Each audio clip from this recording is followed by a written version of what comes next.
بسم اللہ الرحمن الرحیم۔ قبیلہ بنی نذیر کے لوگ فلسطین کے باشندے تھے۔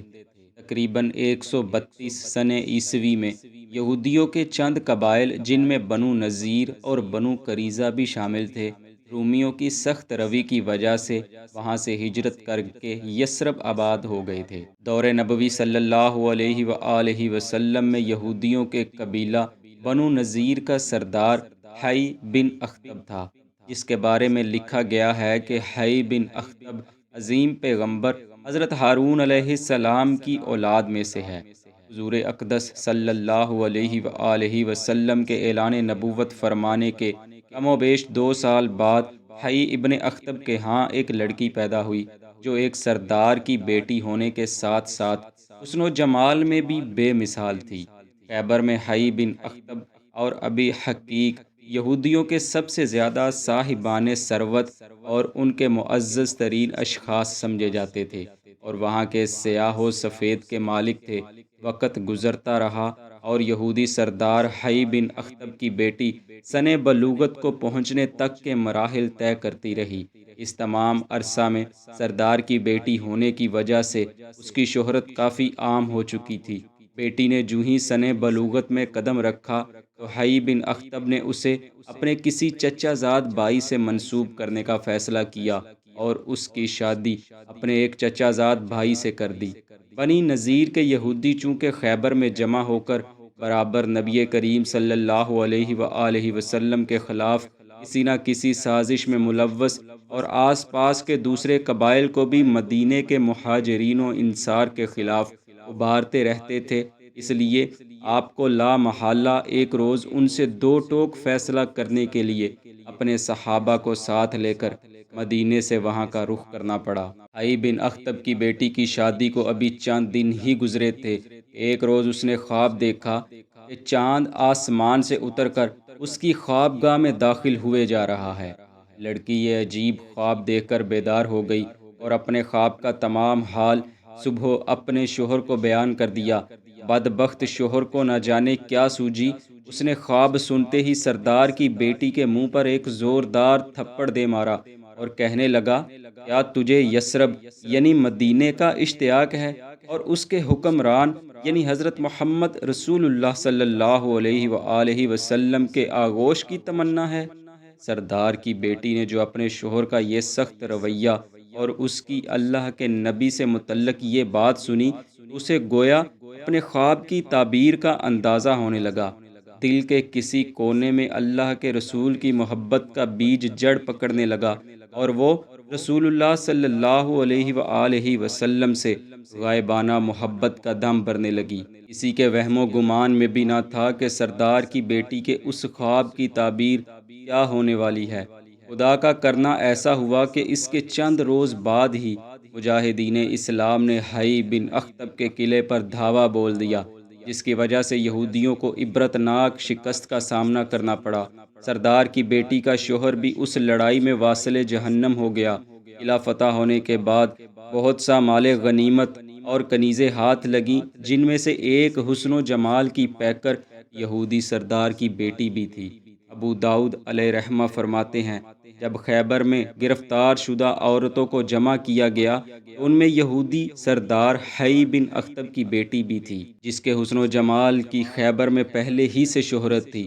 حضرت دحیہ کلبی رضی اللہ عنہ نے اپنے حصے کے مال غنیمت کے طور پر سردار کی بیٹی کو بطور کنیز حضور علیہ الصلاۃ والسلام سے مانگ لیا، جسے اللہ کے پیارے نبی صلی اللہ علیہ وآلہ وسلم نے قبول فرمایا اور سردار کی بیٹی کو بطور کنیز حضرت دحیہ کلبی کے سپرد کر دیا گیا۔ حافظ ابن کثیر علیہ رحمہ اپنی تاریخ میں بیان کرتے ہیں کہ یعقوب نے بیان کیا ہے کہ جو ہی سردار کی بیٹی کو دحیہ کلبی کے سپرد کیا گیا تو ایک شخص نے نبی کریم صلی اللہ علیہ وآلہ وسلم کی خدمت میں پیش ہو کر عرض کیا، یا رسول اللہ صلی اللہ علیہ وآلہ وسلم،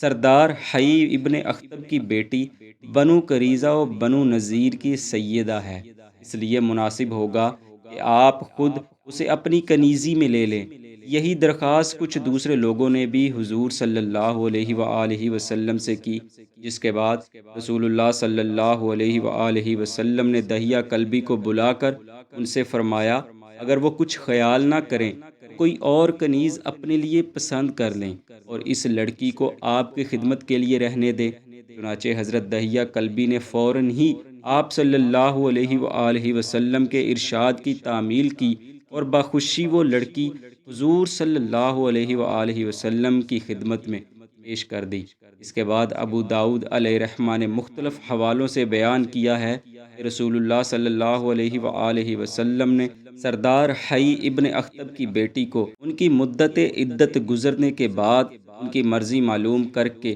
اور انہیں آزاد کر کے انہیں اپنی زوجیت میں لے لیا تھا۔ ایک اور روایت کے مطابق حضور صلی اللہ علیہ وآلہ وسلم نے حضرت دہیہ کلبی کو اس کی باقاعدہ قیمت ادا کر کے لیا تھا اور پھر انہیں آزاد کر کے انہیں اپنی زوجیت میں داخل کیا تھا۔ اس طرح یہودی سردار کی بیٹی نے خیبر میں جو خواب دیکھا تھا انہیں اس کی تعبیر مل گئی۔ ناظرین، کیا آپ جانتے ہیں وہ خوش نصیب و خوش قسمت لڑکی کون تھی؟ وہ حضرت سیدہ صفیہ رضی اللہ تعالی عنہا تھیں، جو فتح خیبر کے موقع پر صفر المظفر 7 ہجری کو اسلام لائیں اور بعد از قبول اسلام فرمایا، میں اللہ اور اس کے رسول صلی اللہ علیہ وآلہ وسلم کو اختیار کرتی ہوں۔ آپ نہایت عقل مند، حسن و جمال کی پیکر، بردبار اور صاحب فضل و کمال خاتون تھی۔ تقویٰ و پرہیزگاری، عبادت و ریاضت اور صدقہ و خیرات کرنے میں عظیم مقام رکھتی تھی۔ آپ کی ایک شان بہت ہی نرالی ہے۔ ایک بار رسول اللہ صلی اللہ علیہ وآلہ وسلم حضرت صفیہ رضی اللہ عنہا کے ہاں تشریف لے گئے تو دیکھا آپ رو رہی ہیں۔ حضور صلی اللہ علیہ وآلہ وسلم نے آپ سے رونے کی وجہ پوچھی تو عرض کیا، کچھ ازواج خود کو افضل کہتی ہیں کہ وہ آپ کی زوجہ ہونے کے ساتھ ساتھ آپ کی چچا زاد بہن بھی ہیں اور ان دونوں رشتوں کی وجہ سے وہ افضل ہیں۔ رسول اللہ صلی اللہ علیہ وآلہ وسلم نے یہ سنا تو فرمایا، اے صفیہ، تم نے یہ کیوں نہ کہہ دیا کہ ہارون علیہ السلام میرے باپ، موسیٰ علیہ السلام میرے چچا اور محمد صلی اللہ علیہ وآلہ وسلم میرے شوہر ہیں؟ اس لیے تم لوگ کیوں کر مجھ سے افضل ہو سکتی ہو کہ مجھے تو 3 عظیم المرتبت انبیاء کرام کی نسبت حاصل ہے۔ دوستو، آپ کے فضائل و کمالات پر درجنوں روایات کتب احادیث و تواریخ میں نقل ہیں، جیسا کہ امام زرقانی علیہ رحمہ نے بیان کیا ہے کہ آپ نے سونے کی بالیاں سیدہ فاطمہ رضی اللہ تعالی عنہا اور دیگر ازواج میں تقسیم کی تھیں اور دیگر ازواج کے ہاں کھانا بنا کر بھی بھجوایا کرتی تھی، کہ جس کا ذکر بخاری و مسلم شریف میں بھی ملتا ہے۔ دعا ہے اللہ عز و جل ان پر اپنی لا تعداد رحمتوں کا نزول فرمائے اور ہمیں اپنے کرم و فضل سے خلوص دل سے دین اسلام کی خدمت کرتے رہنے کی توفیق عطا فرمائے۔ آمین۔